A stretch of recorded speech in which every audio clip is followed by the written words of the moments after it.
Salut à tous et bienvenue sur le Hub. Alors aujourd'hui dans cette vidéo, je vais vous faire une présentation des nouveautés de la mise à jour Android 4.3 pour l'HTC One. A bientôt, au revoir. Non, en fait c'était une blague, mais c'est pas vraiment une blague, parce qu'en fait Android 4.3 sur l'HTC One n'apporte quasiment rien du tout.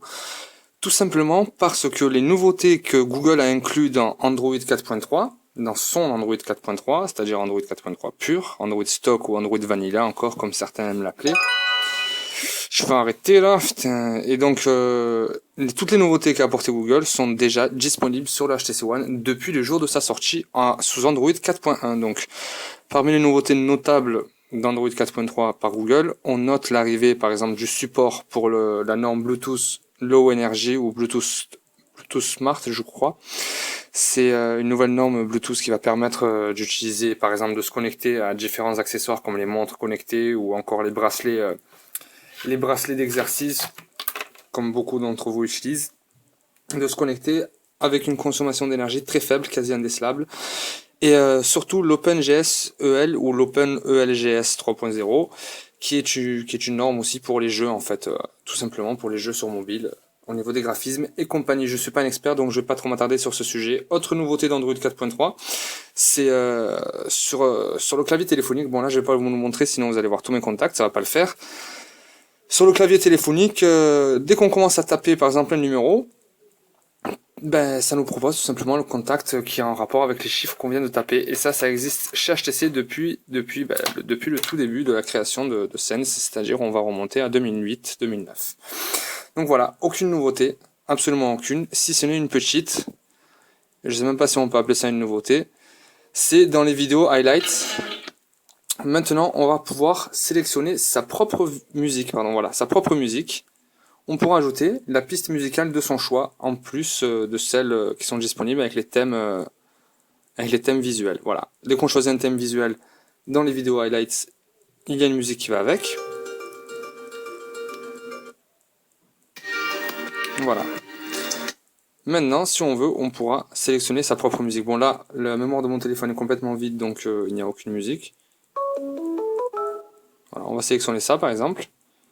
Voilà, format de fichier incompatible, je pense qu'il faut du MP3 en fait. Parce que ça, c'était une sonnerie, c'était pas une musique à proprement parler.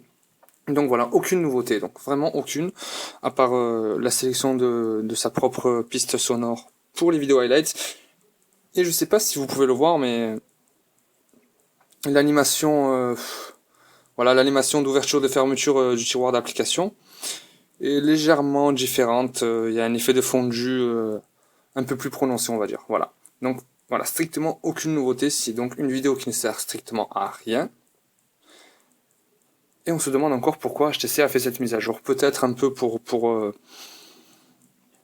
l'image de marque, pour dire voilà, regardez, on fait des mises à jour. Et je pense que c'est vraiment ça, parce que cette mise à jour n'apporte rien du tout par rapport à Android 4.2.2 qui est actuellement installé sur nos smartphones. Donc c'est un peu le syndrome Apple. Je fais une mise à jour juste pour modifier le numéro de version. Et vous allez voir que c'est vraiment ça. Alors là, il s'agit d'une ROM custom, comme je l'avais expliqué dans un précédent article. Donc là, voilà, c'est une ROM custom en fait qui reprend exactement la même chose que ce que propose la ROM officielle, sans aucune modification logicielle. Donc voilà, la version logicielle, c'est la 3.09.401.1. Ce n'est pas dit que ce sera la mise à jour, le numéro de logiciel de la mise à jour finale. Mais voilà, quoi, il n'y a aucune modification visuelle par rapport à la vraie mise à jour. Et si elle sort avec ce numéro de version 3.09.401.1, eh bien elle sera comme ça tout simplement sur nos smartphones. Alors vous avez pu voir sur certains sites qu'on parle par exemple d'un task manager ou gestionnaire d'application. Sachez que ça n'a rien à voir avec cette mise à jour. Vous avez pu voir là dans le reflet noir mon magnifique One S qui est complètement mort, qui est scotché. Je vais vous montrer ça, regardez dans le reflet, c'est magnifique. Donc voilà, en fait, ce gestionnaire d'application n'est pas dû à HTC, ça ne vient pas de HTC, c'est quasiment tous les développeurs de ROM custom qui l'intègrent. Donc si vous avez vu sur certains sites qu'un gestionnaire d'application allait être intégré à cette mise à jour, c'est tout simplement faux. Alors, s'il est intégré, ce ne sera pas de cette manière-là, parce que vous pouvez le voir que, voilà, cliquer sur un cœur pour fermer une application, ça fait un peu bête quand même.